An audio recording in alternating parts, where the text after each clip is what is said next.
مشروب الصبح اللي بيشغل الحرق طول اليوم، يا ترى ده حقيقي ولا مجرد إشاعات؟ من الآخر النهاردة هنتكلم عن موضوع من أكتر المواضيع اللي بتسألها في الكومنتات. يا دكتور، في فعلا مشروب بيشغل الحرق أول اليوم وطول اليوم؟ يعني ايه يا دوك مشروب بيشغل الحرق اصلا؟ بص يا سيدي، لما بنصحى من النوم جسمنا بيكون في حالة metabolic rest، يعني الحرق نايم. الهدف انك تصحيه زي ما بتصحي دماغك بكوباية قهوة. فالفكرة انك تدي اشارة لجسمك ان اليوم بدأ والحرق لازم يشتغل. تمام. طب والمشروب ده بيتكون من ايه؟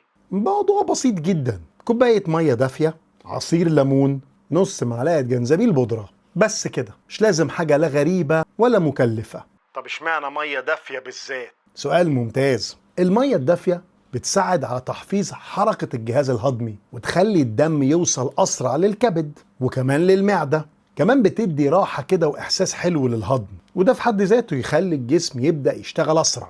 طب والليمون بيعمل إيه بالظبط؟ الليمون مش بس فيتامين سي، ده كمان فيه مركبات اسمها سيتروس بايوفلافينويدز، ودي بتساعد الكبد تقاوم وتحارب السموم، فبالتالي الحرق بيشتغل بكفاءة أعلى، لأن الكبد هو المايسترو بتاع عملية الميتابوليزم كلها. كمان الليمون بيقلل الانتفاخ ويساعد على توازن البي اتش في المعدة، يعني لما تشربه الصبح بتحس ان بطنك اخف والهضم بقى اسهل. طب والجنزبيل ده اهم مكون؟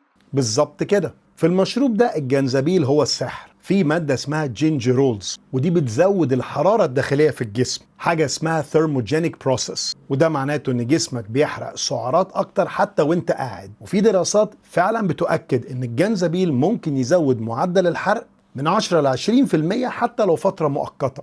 يعني لو انت ثابت عليه يوميا الحرق عندك مش هينام خالص. طب سؤال يا دوك، المشروب ده بقى فعلا بينظف الكبد؟ بشكل غير مباشر المشروب ده بيساعد الكبد وبينشط له الدورة الدموية، فبيخلي الكبد يشتغل بكفاءة أكتر وبيقلل تراكم السموم اللي تبطل عملية الحرق. طب المشروب ده لوحده ينفع للتخسيس؟ سؤال مهم جدا. المشروب مش سحري، لكن مشروب يخلي جسمك في وضع الحرق من أول اليوم. لو انت ضفته لنظام غذائي متوازن ونشاط بدني بسيط هتلاقي فرق ملاحظ في الطاقة وفي الانتفاخ وممكن حتى في المقاسات في خلال أسبوعين. طب في أي تحذيرات يا دوك؟ بصراحة فيه. لو انت بتعاني من ارتجاع مريء أو عندك قرحة معدة بلاش من المشروب ده، أو قلل الليمون. ونقطة تانية، ما تزودش الجنزبيل عن نص معلقة صغيرة، لأن الكترة منه ممكن تسبب تهيجات في المعدة. طب امتى اشربه بالظبط يا دوك؟ أول ما تصحى من النوم، أول حاجة الصبح، قبل القهوة، قبل الفطار، قبل أي كلام من ده. اشربه وادي جسمك كده ربع ساعة، وبعد كده كل وابدأ يومك عادي. طب بعد قد ايه يا دوك ابدأ اشوف نتيجة؟